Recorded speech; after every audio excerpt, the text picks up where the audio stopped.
അതിലേറ്റവും സങ്കടമുള്ള കാര്യം ആ അപകടവും ദുരന്തവും മരണമെല്ലാം നമ്മളെ വല്ലാതെ ദുഃഖിപ്പിക്കുന്നു. അതിനൊപ്പം അതിൽ നമ്മുടെ ഒരു സഹോദരി കൂടി അതിൽ മരണപ്പെട്ടു എന്നതാണ് ഏറ്റവും ദുഃഖകരമായ മറ്റൊരു കാര്യം.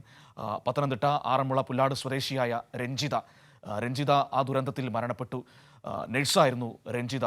നാട്ടിലേക്ക് മടങ്ങി വരാനുള്ള തിരികെ ലണ്ടനിലേക്ക് പോയി തിരികെ നാട്ടിലേക്ക് മടങ്ങി വരാനുള്ള ഒരുക്കങ്ങളൊക്കെ പൂർത്തിയാക്കിയതായിരുന്നു അവർ. പക്ഷേ തിരികെ വന്നില്ല.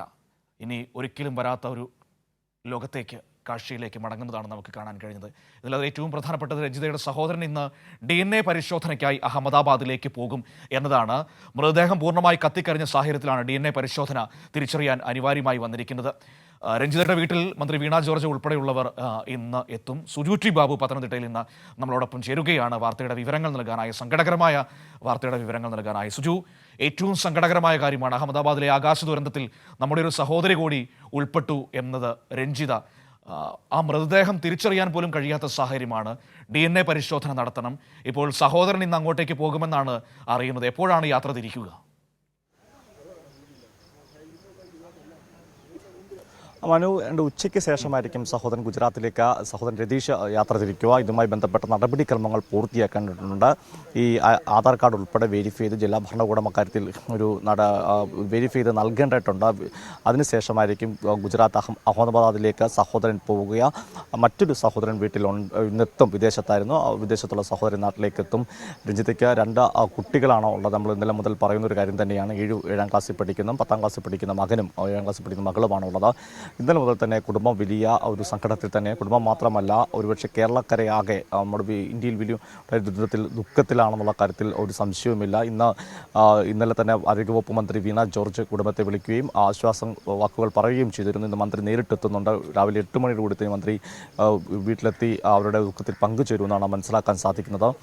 വലിയ ഒരു സങ്കടകരമായ കാഴ്ചയിൽ കൂടെയാണ്, അനുഭവത്തിൽ കൂടെയാണ് ഇന്നലെ പോയത്. വീട്ടിലെത്തിയ ആളുകൾ ഏറ്റവും നമ്മളെ സങ്കടപ്പെടുത്തുന്ന ഒരു കാര്യമുണ്ട്. 2 കുട്ടികൾ എന്നതാണ്. രഞ്ജിത കൊച്ചു കുട്ടികൾ, അവർ അമ്മയും ഉണ്ട്. പ്രായമായ ക്യാൻസർ ബാധിതയായ അമ്മയാണ് രഞ്ജിതയ്ക്കുള്ളത്. ഈ കുട്ടികളുമൊത്ത് സമീപത്തെ തൊട്ടടുത്ത് പുതിയ വീട് പണി പൂർത്തീകരിക്കുന്നതേ ഉള്ളൂ. 99% പണി പൂർത്തീകരിച്ച് കഴിഞ്ഞു. ആ വീട്ടിലേക്ക് 28-ന് പാലുകാഴ്ച ചടങ്ങ് നടത്താനും പിന്നീട് രഞ്ജിത ഇംഗ്ലണ്ടിൽ നിന്നെത്തിയ ശേഷം വിപുലമായ ഗൃഹപ്രവേശന ചടങ്ങ് നടത്തണമെന്നും ആഗ്രഹിച്ചു. അത്തരം ആഗ്രഹങ്ങളെല്ലാം ബാക്കിയാക്കിയാണ് രഞ്ജിതയുടെ രഞ്ജിതയുടെ മരണം അപ്രതീക്ഷിതമായി രഞ്ജിതയെ തേടിയെത്തുന്നതെന്നും ഏറ്റവും ദുഃഖകരമായ ഒരു കാര്യമാണ്. കോഴഞ്ചേരി ജനറൽ ആശുപത്രിയിലെ നഴ്സ് കൂടിയായിരുന്നു.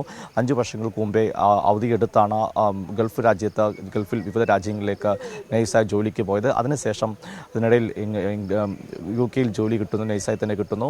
ഇതിനിടയിൽ വീണ്ടും അവധി നീട്ടിയെടുത്തതുകൊണ്ട് വീണ്ടും തിരികെ നാട്ടിൽ വന്ന് സെറ്റിലാണെന്ന് ആഗ്രഹം കൊണ്ട് ആ കാര്യങ്ങളെല്ലാം ആരോഗ്യവകുപ്പിനെ ബോധ്യപ്പെടുത്തുകയും അങ്ങനെ 3 ദിവസത്തെ അവധി പൂർത്തിയാക്കിയ ശേഷം 4 ദിവസത്തെ അവധി പൂർത്തിയാക്കിയ ശേഷം മടങ്ങിപ്പോവുകയാണ് ഈ അപകടമുണ്ടായത്. തീർച്ചയായും സുജു, ഈ പറഞ്ഞതുപോലെ ഒരുപാട് സ്വപ്നങ്ങളും പ്രതീക്ഷകളും ഒക്കെയായി പോയവരാണ്. അതിന് ഇങ്ങനെയൊരു പരിസമാപ്തി നമ്മൾ ആരും ഒരിക്കലും പ്രതീക്ഷിച്ചിരുന്നില്ല. വലിയ ദുഃഖത്തിലാണ് ആ നാട് ഒന്നടങ്കം നമുക്ക് കാണാൻ കഴിയുന്നത്. സുജു, ഞാൻ മനസ്സിലാക്കുന്നത് ഇന്ന് ആ കുടുംബത്തിൻ്റെ ദുഃഖത്തിൽ നാട് ഒന്നടങ്കം പങ്കുചേരുന്നു. മന്ത്രി വീണ ജോർജ് അടക്കമുള്ളവർ ആ കുടുംബത്തെ ആശ്വസിപ്പിക്കാനായി അങ്ങോട്ടേക്ക് വരുമെന്നൊക്കെയാണ് ഞാൻ മനസ്സിലാക്കുന്നത്.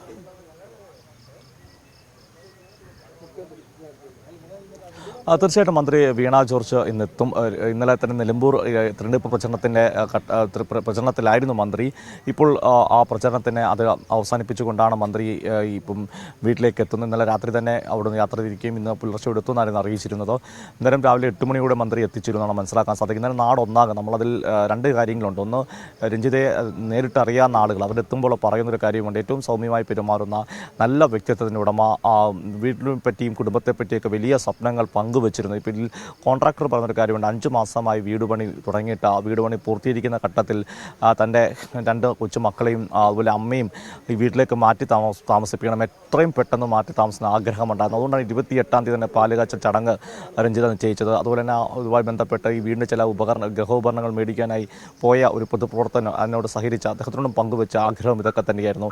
ഇന്നലെ ഇതുമായി രഞ്ജിതയുടെ അവധി വീണ്ടും നീട്ടിക്കിട്ടുന്നതുമായി ബന്ധപ്പെട്ട് സർക്കാർ ഓഫീസിലേക്ക് പോകാൻ വേണ്ടി സഹായിക്കാൻ അറിയിക്കാനായി CPM-ന്റെ ഏരിയ സെക്രട്ടറിയെ സമീപിച്ചിരുന്നു കഴിഞ്ഞ ദിവസങ്ങളിൽ. അപ്പം ഏരിയ സെക്രട്ടറിയും ചൂണ്ടിക്കാട്ടുന്ന ഒരു കാര്യമുണ്ട്. തൻ്റെ ഏരിയ സെക്രട്ടറിയോടൊക്കെ രഞ്ജിത്ത് പങ്കുവെച്ച ആഗ്രഹം എത്രയും പെട്ടെന്ന് UK-യിൽ പോയി ശേഷം ആ ജോലിയിൽ നിന്ന് തിരികെ നാട്ടിൽ വന്ന് ഇവിടെ താമസിക്കണമെന്ന ആ വലിയ സ്വപ്നങ്ങൾ കുടുംബവുമായി ബന്ധപ്പെട്ട്. മറ്റൊരു കാര്യം, രഞ്ജിത്തിൻ്റെ അധ്യാപിക വന്നപ്പോൾ പറഞ്ഞു, ഏറ്റവും സമർത്ഥയായ ഒരു വിദ്യാർത്ഥിനി കൂടിയായിരുന്നു രഞ്ജിത. കാരണം അതുകൊണ്ട് തന്നെയാണല്ലോ PSK എഴുതി ഗവൺമെൻറ് സർവീസിൽ ജോലിക്ക് പ്രവേശിക്കുക. നല്ല വ്യക്തിത്വം. മറ്റൊരാൾ കോഴിപ്പുറം പഞ്ചായത്ത് പ്രസിഡന്റ് പറഞ്ഞ വാക്കുകളാണ്. പഞ്ചായത്ത് പ്രസിഡന്റ് മകൻ ഈ വീട്ടിൽ 10 വർഷത്തോളം ഓട്ടോയോടിച്ച് ജീവിച്ചതാണ്. തങ്ങളുടെ കുടുംബം പുലർത്തിയത് അങ്ങനെയായിരുന്നു.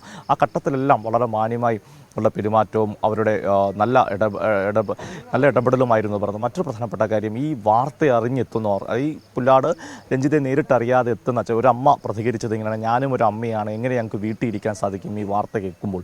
ഇവിടെ എത്തിയ കുടുംബത്തിന് ആശ്വസിപ്പിക്കാൻ സാധിക്കുമെങ്കിൽ വാക്കുകൾ കൊണ്ടോ അങ്ങനെ ചെയ്യേണ്ട ഒരു ആവശ്യമുണ്ട്, കടമയാണെന്ന് പറയുന്ന ആളുകൾ. അങ്ങനെ രണ്ട് തരത്തിൽ, അതായത് ഒന്ന് രഞ്ജിത്തെ നേരിട്ടറിയാവുന്നവരും അറിയാത്തവരൊക്കെ തന്നെ ഇന്നലെ ഈ വാർത്ത അറിഞ്ഞപ്പോൾ മുതൽ ഒഴുകിയെത്തുന്ന ഒരു സാഹചര്യമുണ്ട്. നമ്മൾ ആദ്യം എത്തുമ്പോൾ ഔദ്യോഗികമായൊരു സ്ഥിരീകരണം കുടുംബത്തിന് ലഭിച്ചിരുന്നില്ല. ആ സമയത്തൊക്കെ ശുഭവാർത്ത വരും എന്ന പ്രതീക്ഷയോടെ നാട്ടുകാർ രഞ്ജിത ഉൾപ്പെടാതിരിക്കട്ടെ എന്ന പ്രാർത്ഥനയോടെ ഇന്ന് നാട്ടുകാരെ കാണുന്ന ഒരു സാഹചര്യമുണ്ടെന്ന്. പിന്നീടാണ് ഇതിന് ഔദ്യോഗികമായി സ്ഥിരീകരണം വരുന്നത്. ആ നിമിഷം മുതൽ തന്നെ ഈ നാടൊന്നാകെ വലിയ ദുഃഖത്തിലാണ്. മനു ഇപ്പോഴും ആ സാഹചര്യത്തിൽ കൂടിയാണ് കടന്നു പോകുന്നത്.